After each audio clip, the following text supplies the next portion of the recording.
Bom dia, turma! Dando continuidade aos nossos estudos nessa manhã de quarta-feira. E agora iremos trabalhar com a disciplina de Ciências, mais precisamente o capítulo 2, intitulado Relações entre os Seres Vivos. Na nossa aula anterior, vimos sobre os seres vivos e a obtenção de alimento, como os animais fazem para se alimentar, e vimos aí as categorias, isso estudamos sobre as cadeias alimentares, certo? E hoje vamos falar um pouquinho da relação entre os seres vivos e o meio ambiente. Na introdução do capítulo de vocês, temos aí uma imagem e um pequeno texto. Observem a leitura. Na natureza, os indivíduos interagem de diversas formas entre si e com o meio. Geralmente, essas formas de interação estão relacionadas com a obtenção de alimento, de abrigo, de proteção e também com a reprodução. Essas interações, elas são chamadas de relações ecológicas. Então, a relação dos seres vivos com o meio ambiente e a maneira que eles fazem para se sobreviver é denominada de relações ecológicas, certo? Temos aí um pequeno texto, observem. Carrapato deu no pato, muita pulga deu no cão, piolho no papagaio, caruncho deu no feijão. Olha aí, podemos identificar aí também nesse pequeno trecho desse texto, porque alguns animais na procura de quê? De alimentos, de maneiras de sobrevivência e também a sua relação com o meio. Observem, temos aí, temos 3 questionamentos na página 17, ainda relacionados sobre o que a gente acabou de ler. O primeiro refere-se ao seguinte: após a leitura dos versos, explica o tipo de relação que existe entre os animais neles citados. Acabei de citar, que podemos observar aí a relação entre a obtenção de alimento, onde o carrapato, temos aí um exemplo, o carrapato deu no pato, muita pulga deu no cão. Olha aí, a pulga, ela se alimenta, do sangue de nutrientes do cão. Então, temos aí a relação de obtenção de alimento. Temos aí também, você sabe o que é caruncho? Pesquise no dicionário e explica o tipo de relação entre o caruncho e o feijão. Então, o caruncho, são micro-organismos presentes no feijão, dele se alimentar de nutrientes do feijão, certo? Então, o caruncho alimenta-se do feijão, portanto, a relação de obtenção de alimento também. No nosso terceiro questionamento temos: a relação entre a pulga e o cão, citada no verso, traz benefícios ou prejuízo aos envolvidos? Podemos observar aí que o cão é o hospedeiro, e a pulga é o parasita, que se alimenta do cão, nutrientes presentes no cão, Então, temos também uma relação de obtenção de alimento. Vamos lá. Os seres vivos e o ambiente. Ecologia significa estudo da casa, mas não é de qualquer casa. A casa, aqui se estuda na ecologia, se refere ao sentido de meio ambiente. Assim, fazem parte do estudo da ecologia todos os organismos e as relações entre ambiente, certo? Então, ecologia é o estudo da casa, ou seja, que se refere ao meio ambiente, certo? Vamos lá. O ambiente terrestre ou o aquático pode ser descrito de acordo com algumas características, como luz, temperatura, certo? Então, no ambiente terrestre, também podemos ser identificados no terrestre, no aquático, de acordo com algumas características, que foram essas citadas: luz e temperatura. A temperatura nos oceanos, ela varia de acordo com as regiões. Sabemos que em cada região, as temperaturas, são diferentes, são distintas. E isso influencia a quantidade e a variedade de organismos presentes neles, certo? Bom, os fatores que envolvem seres vivos e suas relações são chamados de fatores bióticos. Biótico é aqueles que envolvem seres que possuem vida, os seres vivos, certo? E suas relações, fatores bióticos. Já os fatores abióticos são o quê? Os fatores não vivos, como podemos citar aí: a luz, temperatura, vento, entre outros. Observe essa imagem aí. Temos 2 fatores. Temos aí o fator biótico, né? Isso que envolve os seres vivos e suas relações, onde podemos aí ver vários peixinhos. E também temos fatores abióticos, né? Isso temos aí luz, a temperatura do ambiente, certo? E vários outros elementos. Vamos lá, dando continuidade. Um ecossistema é formado pelo conjunto de fatores, o biótico e abióticos, presentes em determinado local. Assim, a umidade, o solo, os ventos que agem sobre certa área, associado aos seres vivos que estão ali, que vivem naquele ambiente, está o quê? Estabelece entre esses seres uma relação que é denominada de ecossistema, certo? Então, ecossistema é formado por esses dois fatores, o abiótico e o biótico, presença de seres vivos e não vivos, certo? Temos aí um exemplo, por exemplo, uma floresta, um lago, um solo de um jardim também são considerados exemplo de ecossistema, certo? Porque se levarmos em conta, neles estão presentes seres vivos, né, que os compõem as relações que eles mantêm com esses ambientes. Observe essas três imagens. Temos aí a floresta, um lago e um jardim. Então, eles também são considerados que um ecossistema, porque possui seres vivos, né? E depende desse ambiente para sobreviver. Onde moram? O que fazem? Na natureza, os seres vivos são encontrados em lugares determinados. É como se fosse um endereço. Por exemplo, a onça e o bicho preguiça vivem em florestas. O camelo e o suricato vivem nos desertos. E o peixe-boi e o cágado nos rios. Então, os animais têm o seu próprio, têm o seu lugar, onde podem ser encontrados com mais facilidade. Um exemplo aí é a onça pintada. A onça pintada, ela não é encontrada em qualquer lugar, né? Isso tem o seu ambiente específico, certo? Ela vive geralmente aonde? Nas florestas, é isso? Vamos lá.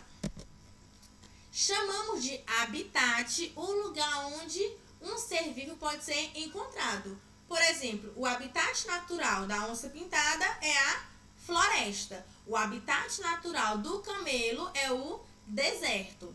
Então, no habitat, ele encontra as condições ideais para se desenvolver, se alimentar, se reproduzir e sobreviver. Então, é a casinha, é o lugar onde ele mora, que ele encontra os meios para a sua sobrevivência. Porque se mudarmos, por exemplo, mudarmos um animalzinho de seu habitat natural e colocarmos em outro habitat que não é o comum para ele, ele possivelmente não conseguirá sobreviver, por não vai encontrar os meios, né, isso de sobrevivência, alimentos, né, meios ideais para se desenvolver. Então, por isso que é importante cada animalzinho viver no seu habitat natural.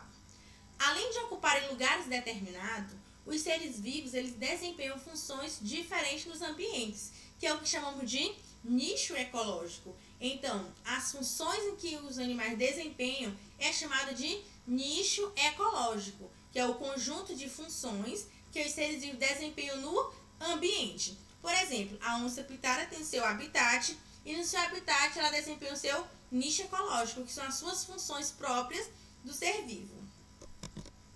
Os seres vivos e suas relações. Na natureza, os seres vivos estão em constante interação.